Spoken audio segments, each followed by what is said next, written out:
യേശുവിൽ ഏറെ സ്നേഹമുള്ളവരെ, പുതിയൊരു ദിവസം നൽകി ഈശോ നമ്മെ അനുഗ്രഹിച്ചിരിക്കുകയാണ്. നല്ല ഈശോയ്ക്ക് നമുക്ക് നന്ദി പറയാം. ഇന്നേ ദിനം നാം ധ്യാനിക്കുന്നത് ആത്മീയ ജീവിതത്തിൽ ആത്മീയമായ വളർച്ചയുടെ പാതയിൽ നമുക്ക് ഉയർച്ചകളുണ്ടാകും, താഴ്ചകളുണ്ടാകും, വിജയങ്ങളുണ്ടാകും, പരാജയങ്ങളുണ്ടാകും. അവയെല്ലാം സ്വീകരിക്കാനായിട്ട് നാം പരിശ്രമിക്കണം, പഠിക്കണം. നമുക്കറിയാം, ഒരു ചെറിയ കുട്ടി അതമ്മയുടെ കരങ്ങൾ പിടിച്ച് നടക്കാനായിട്ട് പഠിക്കുന്ന സമയത്ത് ഇടയ്ക്കൊക്കെ വീണു പോകാം. ആ കൊച്ചു തൻ്റെ പരിശ്രമം നിർത്തുന്നില്ല, വീണ്ടും ആത്മവിശ്വാസത്തോടു കൂടെ വീണ്ടും നടക്കുകയാണ്. അങ്ങനെയാണ് നടക്കാൻ പഠിക്കുന്നത്. പ്രിയപ്പെട്ടവരെ, ഇതുപോലെ ആത്മീയ ജീവിതത്തിൽ വളരാൻ ആഗ്രഹിക്കുന്ന ഒരു ആത്മാവ് ഇടയ്ക്കൊക്കെ വീണു പോകാം. അതുകൊണ്ട് നിരാശപ്പെടരുത്. വീഴ്ചകളിൽ നിന്ന് ചില അനുഭവങ്ങൾ, പാഠങ്ങൾ നമുക്ക് പഠിക്കാനുണ്ട്. വീണ്ടും എഴുന്നേറ്റ് നടക്കുക. വിശുദ്ധരൊക്കെ നമ്മളെ പഠിപ്പിച്ച പാഠം അതാണ്. അവർ വിശുദ്ധിയുടെ പടവുകൾ കയറിയത് ഇടയ്ക്കൊക്കെ അവർ വീണിട്ടാണ്. പ്രിയപ്പെട്ടവരതുകൊണ്ട് നിരാശപ്പെടരുത്. ആത്മീയ ജീവിതത്തിൽ ഉയർച്ചകളുമുണ്ട്, താഴ്ചകളുമുണ്ട്.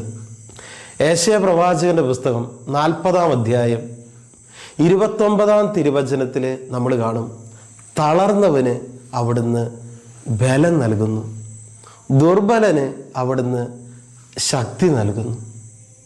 ഇപ്പം നമ്മൾ തളർന്നിരിക്കുകയാണോ, ദുർബലരാണോ, കർത്താവ് നിനക്ക് ശക്തി തരും, കർത്താവ് നിനക്ക് ബലം തരും. അതേ അധ്യായത്തിൽ 31-ാം തിരുവചനത്തിൽ നമ്മൾ കാണും, ദൈവത്തിൽ ആശ്രയിക്കുന്നവർ വീണ്ടും ശക്തി പ്രാപിക്കും, അവർ കഴുകന്മാരെ പോലെ ചിറകടിച്ചുയരും. പ്രിയപ്പെട്ട മകനെ, മകളെ, ആത്മീയ ജീവിതത്തിൽ ഇന്ന് തളർന്നിരിക്കുന്ന അവസ്ഥയാണോ, തകർന്നിരിക്കുന്ന അവസ്ഥയാണോ, നീ പരാജയപ്പെട്ടിരിക്കുന്ന അവസ്ഥയാണോ? വിഷമിക്കേണ്ട, ദൈവം നിനക്ക് ശക്തി തരും, ബലം നൽകും. നീ ദൈവത്തിൽ ആശ്രയിക്കുക, ദൈവം തന്നെ വീണ്ടും പിടിച്ചുയർത്തും. കഴുകന്മാരെ പോലെ ചിറകടിച്ചുയരാൻ നിനക്ക് സാധിക്കും. അതുകൊണ്ട് ആത്മീയ ജീവിതത്തിലൊക്കെ ഇടയ്ക്കൊരു വീഴ്ചയുണ്ടായി, പരാജയമുണ്ടായി എന്ന് വിചാരിച്ച് ആത്മീയ ജീവിതം, പ്രാർത്ഥനാ ജീവിതം നിർത്തരുത്. വീണ്ടും എളിമയോടെ കുമ്പസാരിക്കുക, കർത്താവിൻ്റെ കരം പിടിക്കുക, ആത്മവിശ്വാസത്തോടെ മുന്നോട്ട് നടക്കുക.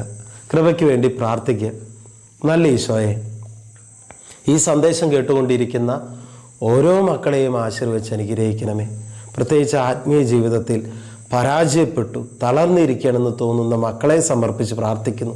കർത്താവെ, ആത്മവിശ്വാസത്തോടെ വീണ്ടും നിൻ്റെ കരം പിടിച്ച് മുന്നോട്ട് നടക്കുവാൻ ഞങ്ങളെല്ലാവരെയും ശക്തിപ്പെടുത്തണമേ.